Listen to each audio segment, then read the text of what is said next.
이 시간 저에게 주시는 하나님 말씀은 구약 성경 느헤미야 2장 1절에서 10절까지 말씀입니다.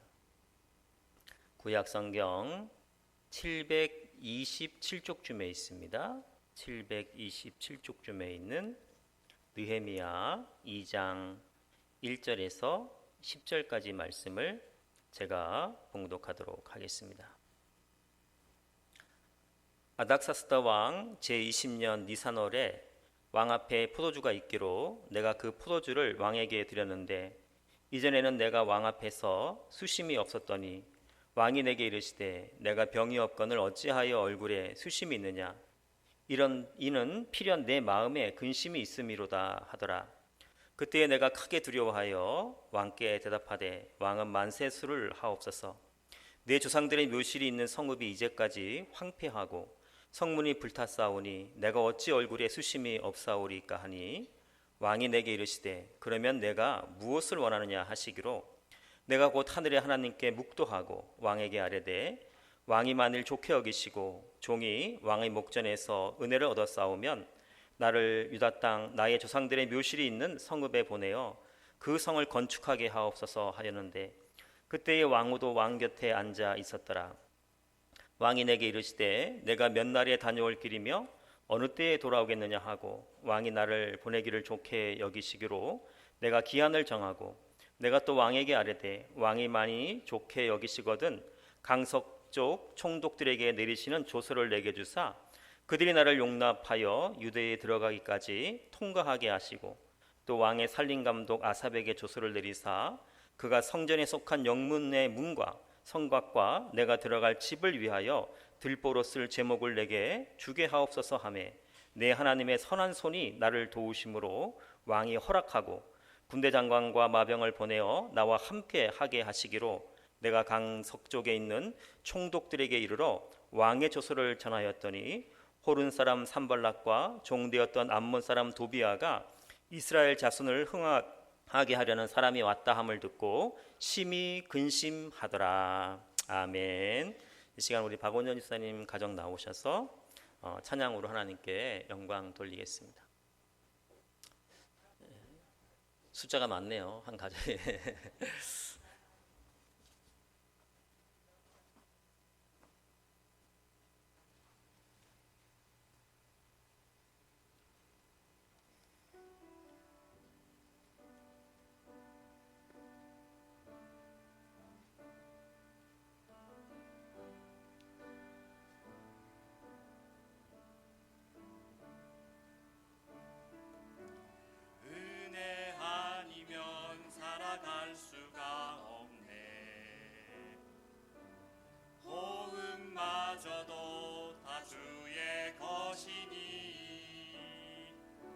세상 평안과 위로 내게 없어도 예수 오직 예수뿐이네.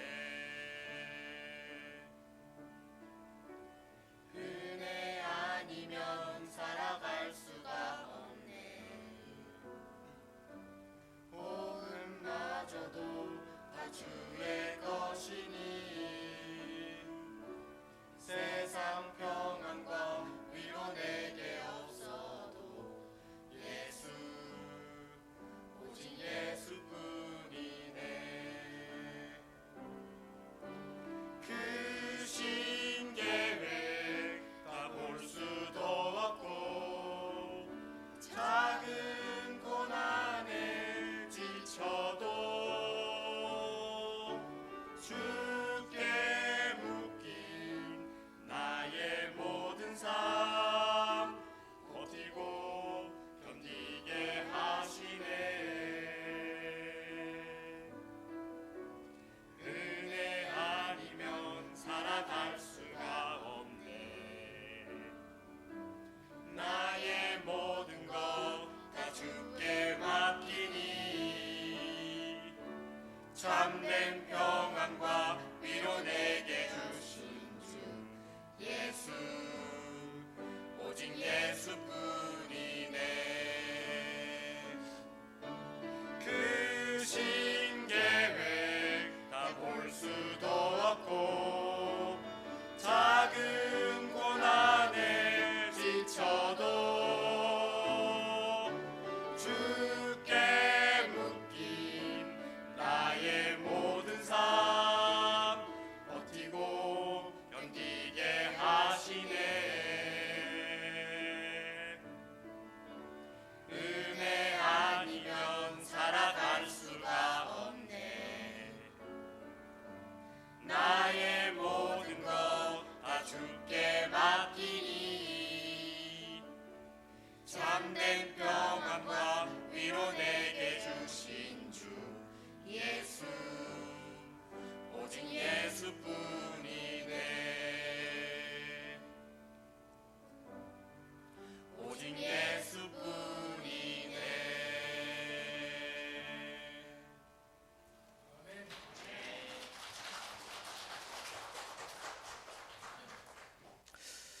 네, 은혜스러운 찬양 감사드립니다. 작년 춤이었던 것 같은데요. 제가 경주 시내에 있는 그 KT 지사와 경주 교회 사이의 길을 가다가 보니까 경주 읍성이 이렇게 복원되어 있는 것을 보게 되었습니다. 경주시가 경주 읍성을 복원한 것은 이렇게 문화재 보호를 위해서 한 거지만 가장 중요한 것은 경주 시내에 관광객을 유치하기 위해서 경주 읍성을 이렇게 복원한 것입니다. 사실 다른 지방을 가보아도 요즘은 이 성들이 대부분 관광지로 변해 있습니다. 그 이유는 전쟁이 나도 요즘은 다 이렇게 비행기를 동원해서 미사일을 동원해서 싸우지 성을 중심으로 싸우지 않기 때문에 그렇습니다. 그러나 옛날에는 성을 지키는 것이 전쟁에서 승리하는 것이고 반대로 성벽이 무너지면 성 안에 사는 사람들의 생명도 무너지게 되어 있었습니다. 그래서 옛날 사람들에게는 지금과는 다르게 성이라는 존재가 자신의 생명을 보호하는 너무나도 귀한 존재였습니다. 우리가 함께 보고 있는 느헤미야서는 느헤미야가 예루살렘 성벽을 다시 세우는 내용입니다.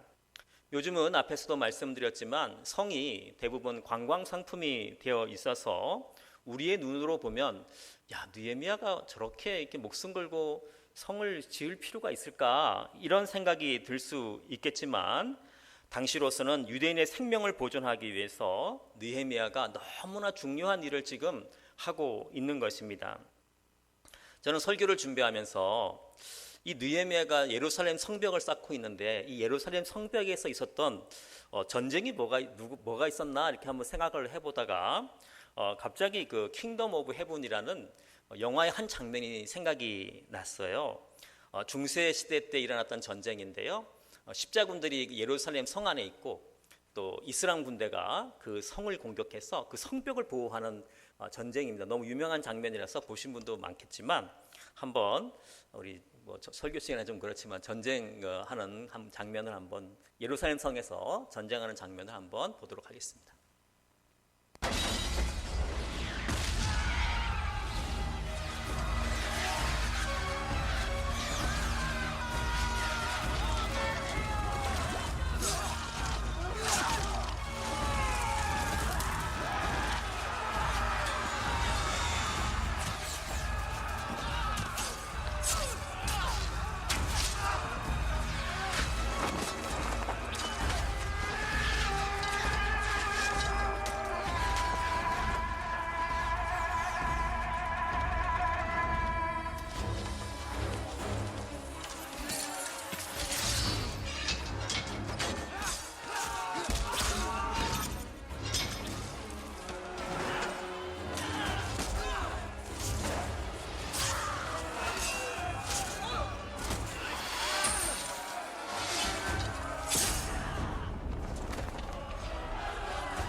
네, 영상을 보면 예루살렘 성을 지키기 위해서 필사의 전투를 하는 것을 보게 되는데요. 이 영화를 보신 분도 계시겠지만 영화의 주인공은 이 예루살렘 성벽을 지킴을 통해서 살게 되는 것을 보게 됩니다. 실제로 있었던 일을 영화화한 것입니다. 이렇게 아무리 불리한 상황이라 하더라도 옛날에는 성을 지키면 살 수가 있었습니다. 고구려 시대에 중국의 당태종이 50만 가까운 대군을 이끌고 고구려를 침입하게 되지요. 그때 양만춘이 이끌고 있는 안시성을 당태종이 3개월에 걸쳐서 집중 공격을 했는데 굉장히 불리했죠. 불리함에도 불구하고 안시성을 지켜냄을 통해서 고구려가 전쟁에서 승리했다는 것을 우리는 잘 알고 있습니다. 이와 반대로 성벽이 무너져 내리면 피비린내 나는 학살이 일어나게 됩니다. 그래서 옛날에는 이 성벽이 생명과 같은 존재였습니다. 그런데 느헤미야 1장 3절에 보면 느헤미야에게 슬픈 소식이 전해집니다. 우리 느헤미야 1장 3절 말씀 같이 한번 읽도록 하겠습니다. 시작. 그들이 내게 이르되 사로잡힘을 면하고 남아있는 자들이 그 지방 거기에서 큰 환난을 당하고 능력을 받으며 예루살렘 성은 허물어지고 성문들은 불탔다 하는지라. 지금 예루살렘 성이 무너지고 성문들이 불이 타고 없어졌습니다. 이렇게 성이 무너지자 유다 백성들은 환난을 당하고 능력을 당하고 있다. 이 소식이 지금 느헤미야에게 전해졌고 느헤미야는 그 소식을 듣고 너무너무 가슴 아파합니다. 그래서 다시 성벽을 쌓기로 결심을 하게 됩니다. 그렇다면 예루살렘 성이 무너졌다는 소식을 들은 느헤미야는 가장 먼저 무엇을 합니까? 1장 4절에 보면 앉아서 울고 수일 동안 슬퍼하며 하늘의 하나님 앞에 금식하며 기도하였다 이렇게 말씀하고 있습니다. 이렇게 느헤미야가 지난주에 말씀드린 것처럼 아파하는 마음으로 기도하자 느헤미야에게 놀라운 일이 일어나게 됩니다. 우리 느헤미야 1장 11절 말씀 다시 한번 읽어보도록 하겠습니다. 시작. 주여 구하오니 귀를 기울이사 종의 기도와 주의 이름을 경외하기를 기뻐하는 종들의 기도를 들으시고 오늘 종이 형통하여 이 사람들 앞에서 은혜를 입게 하옵소서 하였나니 그때에 내가 왕의 술관원이 되었느니라. 느헤미야가 기도하자 하나님은 느헤미야를 왕의 술관원으로 세워줍니다. 저는 지난주에 왕의 술관원이 굉장히 높은 자리에 있는 직책이라고 말씀을 드렸습니다. 그러나 느헤미야가 아무리 높은 직책을 가졌다 하더라도 자기 마음대로 할 수가 없었습니다. 왜냐하면 느헤미야는 포로로 잡혀온 사람의 후손이고 그렇기 때문에 대적자의 모함에 의해서 한순간에 역모로 몰려서 죽을 수도 있었습니다. 우리가 잘 알고 있듯이 다니엘이 왕에게 총애를 받았지만 적의 모함에 의해서 사자굴에 던져지는 것을 우리는 잘 알고 있지 않습니까? 그래서 느헤미야는 조용히 혼자서 기도를 하기 시작을 합니다. 이렇게 우리가 무너진 성을 건축할 때에 가장 먼저 해야 될 일은 성을 쌓을 돌을 구하러 다니는 것이 아니라 그 성을 위해서 기도해야 됩니다. 그 기도가 성벽 쌓기의 가장 기초이며 가장 첫 출발이 되는 것입니다. 이렇게 느헤미야가 예루살렘 성 쌓는 것을 가슴에 품고 기도하던 어느 날 왕이 느헤미야에게 말을 걸어옵니다. 본문 2절 말씀입니다. 내가 병이었거늘 어찌하여 얼굴에 수심이 있느냐? 이는 필연 내 마음에 근심이 있음이로다. 쉽게 말해서 왕이 느헤미야가 묻고 있는 거예요. 느헤미야야, 너 왜 이렇게 안색이 안 좋니? 이렇게 묻고 있는 것입니다. 사실 이것은 예상치 못한 일이죠. 왜냐하면 느헤미야가 왕의 술관원이었기 때문에 느헤미야가 왕의 안색을 살펴야 됩니다. 왕이 굳이 술관원의 안색을 살필 필요는 없습니다. 그런데 느헤미야가 기도하자 왕이 느헤미야의 안색을 살피기 시작하고 또 그것으로 인한 짧은 대화 속에서 예루살렘 성벽 건축을 느헤미야에게 허락해주고 있습니다. 원래 느헤미야는 예루살렘 성벽을 건축할 힘이 없었습니다. 여러분, 느헤미야 1장 1절을 보면 하가라의 아들 느헤미야의 말이니라, 이런 말씀으로 느헤미야서가 시작되는 것을 보게 되는데요. 저는 이게 느헤미야서를 읽으면서 하가랴가 누구지? 생각해보는데 생각이 나지 않아요. 그런데 생각나지 않는 게 당연한 거예요. 이 하가랴는 유명한 사람이 아니기 때문에 그렇습니다. 그냥 바벨론으로 포로로 끌려온 평범한 사람이었습니다. 그러므로 인해서 이 하가랴는 하가랴의 아들 느헤미야는 에스라처럼 제사장 가문도 아니고 스룹바벨처럼 다윗의 가문도 아니었습니다. 요즘 말로 말하면 느헤미야는 줄도 없고 백도 없는 아주 평범한 사람이었습니다. 그런데 그가 기도하자 그는 왕의 술관원이 되었고, 또 왕에게 예루살렘 성벽을 건축하게 해달라고 요구해서 그 허락을 받아내게 되는 것입니다. 이 모든 것이 전적으로 하나님의 은혜였습니다. 그래서 느헤미야 2장 8절에 보면 느헤미야는 내 하나님의 선한 손이 나를 도우심으로라고 고백하고 있습니다. 그리고 느헤미야 2장 18절에서는 하나님의 선한 손이 나를 도우신 일이라고 다시 고백을 하고 있습니다. 이렇게 하나님의 선한 손이 함께 하시자 줄도 없고 백도 없던 느헤미야가, 다시 말씀드리지만, 왕의 술관원이 되었고, 또 불가능하게 보였던 예루살렘 성벽을 다시 건축하게 되는 것입니다. 이렇게 하나님의 선한 손이 함께 하시면 놀라운 일들이 일어나게 됩니다. 하나님의 선한 손이 함께 하시자 포로로 끌려온 에스더가 왕의 왕비가 되어서 민족을 구원하게 되죠. 하나님의 선한 손이 함께 하시자 감옥 안에 있던 요셉이 애굽의 총리가 됩니다. 하나님의 선한 손이 함께 하시자 사자굴에 던져진 다니엘이 안전하게 건강하게 살아나온 것을 우리는 너무나 잘 알고 있습니다. 그래서 우리는 성을 쌓을 때 가장 먼저 해야 될 일이 하나님의 선한 손이 나와 함께 하기를 간구하고 또 간구해야 하는 것입니다. 무엇보다 느헤미야가 예루살렘 성벽 건축을 허락받을 수 있었던 이유는 왕이 느헤미야의 안색을 살펴보았기 때문에 가능했습니다. 앞에서도 말씀드렸지만 사실 느헤미야가 왕의 안색을 살펴봐야 됩니다. 그런데 오늘 본문을 보면 왕이 느헤미야의 안색을 살피고 있습니다. 이것이 가능했던 것은 하나님의 선한 손이 느헤미야와 함께 하셨기 때문에 가능한 일이었습니다. 저도 이런 비슷한 경험을 한번 해본 적이 있는데요. 예전에 가끔 드렸던 군대 이야기입니다. 제가 논산훈련소에서 기초훈련을 마치고 자대 배치해 보니까 그 부대에 작은 교회가 하나 있었어요. 그런데 그 교회가 허물어져 있었어요. 물론 건물은 좀 낡았지만 서 있었지만 그 부대장님이 교회 다닌 사람들 교회를 핍박을 해가지고 교회 조직이 다 무너져 있었습니다.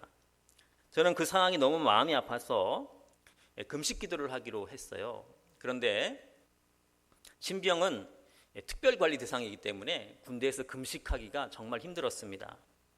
밥을 안 먹을 수가 없었어요. 그래서 저는 하나님께 금식하게 해달라고 먼저 기도를 드렸습니다.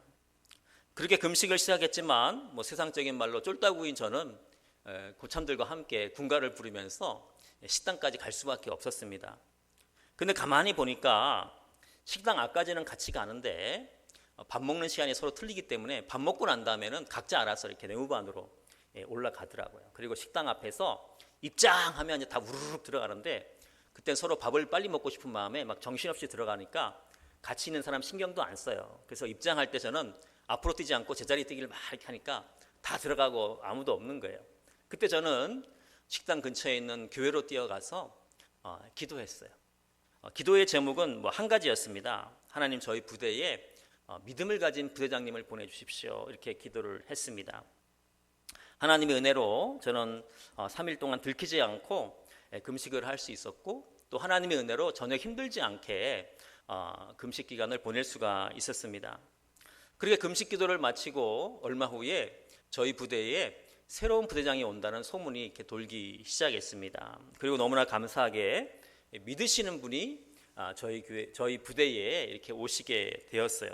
저와 믿음의 형제들이 기도했는데 하나님이 거기에 응답해 주신 것입니다. 이렇게 하나님의 선한 손이 저를 도와주시자 놀랍게도 새로 오신 부대장님은 아무것도 아닌 저희 안색을 살펴주시기 시작을 했어요. 어느 날 아침에 제가 부대 안을 걷고 있는데 갑자기 제 옆에 부대 1호차가 탁 쓰는 거예요. 너무 놀라가지고 제가 크게 인사를 이렇게 드렸는데 창문을 내리고 부대장님이 저한테 뭐라고 얘기하냐면은 윤규야, 너 어디 아프냐? 왜 이렇게 안색이 안 좋냐? 이렇게 얘기를 해 주시는 거예요.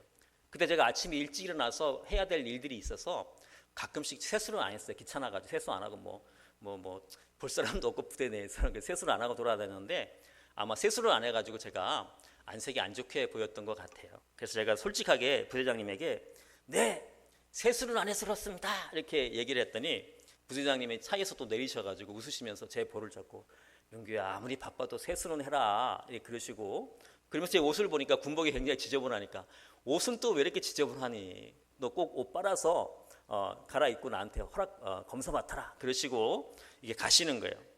그 일 있고 며칠 후에 부대장님 1호차를 운전하는 고참을 만나게 되었는데 저보고 이렇게 얘기하는 거예요. 윤규야, 좋겠다, 부럽다, 부러워 그러는 거예요. 그래서 뭐가 부러워요? 이렇게 얘기했더니 나는 날마다 우리 부대장님 운전해 주는데 부대장님 나한테 관심도 없는데 너는 뭘 한다고 부대에서 이렇게 세수했니, 옷 갈아입어라 이렇게 관심을 가져주니까 부럽다, 부러워 이렇게 얘기해서 같이 한번 크게 웃은 적이 있습니다. 이렇게 부대장님이 저의 안색을 살피자 저는 일반 병사였지만 우리 부대 안에 있던 고참들도 그렇고 장교들도 그렇고 저를 함부로 하지 못했어요. 왜냐하면 저는 부대장님이 안색을 살펴주는 병사였기 때문에 그렇습니다. 그리고 부대장님이 저의 안색을 살펴주자 그것이 저의 힘이 되었어요. 제가 그 힘을 이용해 가지고 다시 무너진 부대 교회를 다시 세울 수가 있게 되었습니다. 이 모든 것이 가능했던 것은 하나님의 선한 손이 저와 또 우리 믿음의 형제들에게 함께 하셨기 때문입니다. 다시 말씀드리지만 느헤미야는 왕의 술관원입니다. 그래서 느헤미야가 왕의 안색을 살펴야 했습니다. 그런데 본문 2절 말씀에 보면 내가 병이었거늘 어찌하여 얼굴에 수심이 있느냐, 이런 필연 내 마음에 근심이 있음이로다 라고 왕이 느헤미야의 안색을 살피고 있습니다. 이것은 하나님의 선한 손길이 느헤미야와 함께 했기 때문입니다. 이렇게 왕이 느헤미야의 안색을 살피자 느헤미야는 담대하게 왕에게 이야기를 합니다. 본문 3절 말씀이죠. 왕께 대답하되 왕은 만세수를 하옵소서. 내 조상들의 묘실이 있는 성읍이 이제까지 황폐하고 성문이 불탔사오니 내가 어찌 얼굴에 수심이 없사오리까, 이렇게 이야기를 합니다. 그러자 왕은 그러면 내가 무엇을 원하느냐 이렇게 다시 질문을 하게 되고요. 그러자 느헤미야는 마음속으로 기도를 합니다. 4절 말씀이죠. 내가 곧 하늘의 하나님께 묵도하고 이렇게 말씀하고 있습니다. 이렇게 마음으로 기도하면서 느헤미야는 왕에게 무엇을 요구합니까? 5절 말씀입니다. 왕에게 아뢰되 왕이 만일 좋게 여기시고 종이 왕의 목전에서 은혜를 얻었사오면 나를 유대 땅 나의 조상들의 묘실이 있는 성읍에 보내어 그 성을 건축하게 하옵소서, 이렇게 요구합니다. 그러자 왕은 너무 쉽게 너무 흔쾌하게 그렇게 하라고 이렇게 느헤미야의 요구를 들어주고 있습니다. 이 모든 일들이 반복적으로 말씀드리지만 왕이 느헤미야의 안색을 살폈기 때문인데요. 그렇다면 왕은 왜 느헤미야의 안색을 살펴보았을까요? 그것은 하나님이 느헤미야의 안색을 살펴보았기 때문입니다. 그렇다면 또 왜 하나님은 느헤미야의 안색을 살펴보았을까요? 제 생각으로는, 제 관점으로는 하나님이 느헤미야의 안색을 살핀 것이 아니라 느헤미야가 계속적으로 자신의 얼굴을 하나님께 보여준 겁니다. 그래서 하나님이 느헤미야의 안색을 살펴보지 않을 수가 없었던 것이죠. 느헤미야 1장 4절 5절 말씀에는 이런 말씀이 나옵니다. 내가 이 말을 듣고 앉아서 울고 수일 동안 슬퍼하며 하늘의 하나님 앞에 금식하며 기도하여 이르되 하늘의 하나님 여호와 크고 두려우신 하나님이여 주를 사랑하고 주의 계명을 지키는 자에게 언약을 지키시며 긍휼을 베푸시는 주여 간구하나이다. 느헤미야가 하나님께 눈물로 금식하며 간절하게 기도하고 있습니다. 또 본문 2장 4절에 보면 느헤미야는 왕과 대화를 나누면서도 마음속으로 기도를 하고 있는 것을 보게 됩니다. 이렇게 느헤미야는 늘 하나님을 찾는 사람이었습니다. 다시 말해서 느헤미야는 하나님께 늘 얼굴을 보여주는 사람이었다는 것이죠. 그러니 자연스럽게 하나님이 느헤미야의 안색을 살피게 된 것입니다. 이렇게 하나님이 느헤미야의 안색을 살피자 느헤미야에게 놀라운 기적의 일들이 일어나기 시작을 한 것입니다. 이제 설교의 결론입니다. 여러분 혹시 저와 여러분이 다시 쌓아야 할 성벽은 없습니까? 또 여러분이 쌓고 싶은 성벽은 없으십니까? 가정의 성벽을 다시 쌓고 사업의 성벽을 다시 쌓고 또 건천제일교회에서 믿음의 성을 다시 쌓으려고 준비 중에 있지는 않습니까? 그렇다면 우리는 성을 쌓기 전에 먼저 기도해야 합니다. 하나님에게 우리의 얼굴을 보여드려야 합니다. 그러면 하나님이 우리의 안색을 살피시고 하나님의 선한 손이 함께함으로 우리는 무너진 성을 다시 쌓게 되는 것입니다. 느헤미야가 하나님의 선한 손의 도움을 받아서 예루살렘 성을 다시 세울 수 있었던 것과 같이 우리도 하나님의 선한 손의 도움의 손길로 우리의 무너진 성벽들을 다시 세워나가는 복된 삶을 사시기를 예수님의 이름으로 기도드립니다. 기도하겠습니다. 하나님, 저희는 하나님께 날마다 우리의 얼굴을 보여주며 살고 있습니까? 아니면 나의 얼굴을 감추며 살고 있습니까? 느헤미야가 하나님 앞에 서자 하나님의 도움의 손길로 왕으로 하여금 느헤미야의 안색을 살피게 하신 하나님, 저희도 날마다 하나님의 도우심으로 우리의 무너진 성벽을 다시 쌓아가는 자들이 되게 하여 주시옵소서. 지금도 우리와 함께 하시어 우리의 무너진 성들을 다시 세워주시는 예수님의 이름으로 기도하옵나이다. 아멘. 이 시간은 우리 정성경 성도님이 계시는 우리 밀라노 한인교회에서도 코로나 때문에 이렇게 함께 성가대가 모여서 이렇게 하질 못하는데 서로 떨어져서 이렇게 찬양하는데 너무 찬양이 좋더라고요. 찬양한 게 조용히 따라 부르시면서 우리 하나님께 예물 드리도록 하겠습니다.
기도하겠습니다. 하나님, 힘들고 어려운 시기지만 빈손으로 오지 않고 예물을 준비하여 이 시간 하나님께 올려드립니다. 저희가 드리는 예물을 흠양하여 주시옵시며 저희가 하나님께 올려드리는 11조와 감사 예물과 선교 헌금과 주정 헌금이 천국 창고에 쌓이는 믿음의 보화가 되게 하여 주시옵소서.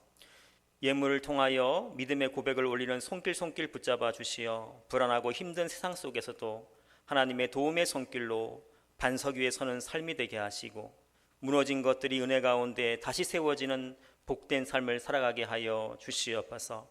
이제 코로나 바이러스로 인하여 빼앗겼던 우리의 일상이 회복되게 하여 주시옵시고 특별히 함께 모여 예배드리며 믿음의 교제를 나누는 기쁨을 되찾게 하여 주시옵소서.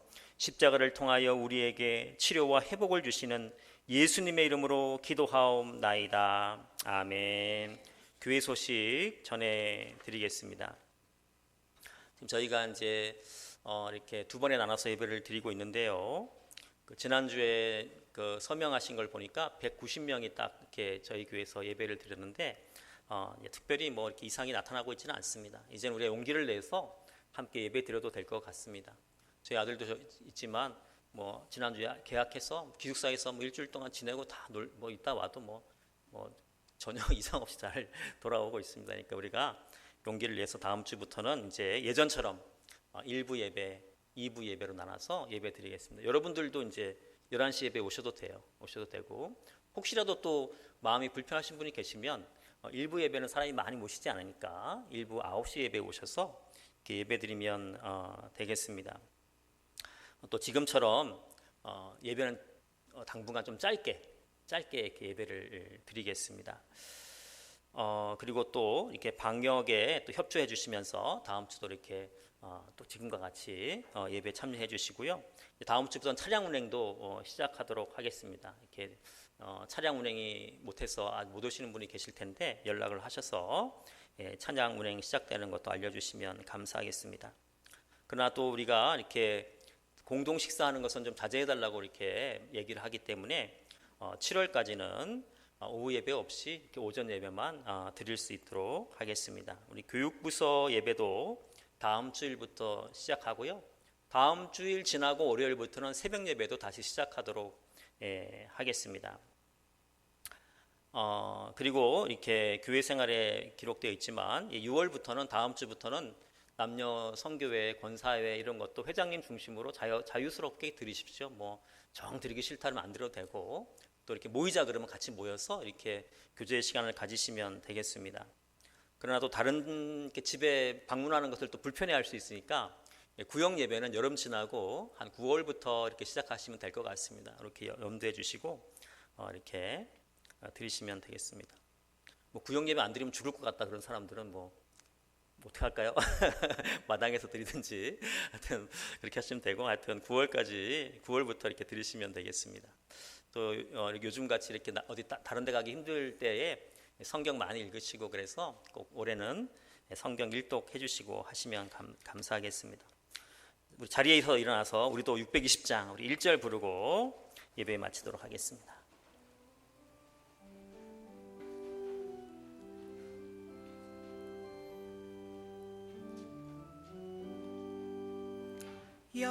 여기에 모인 우리 주의 은총 받은 자여라. 주께서 이 자리에 함께 계심을 아노라. 언제나 주님만을 찬양하며 따라가리니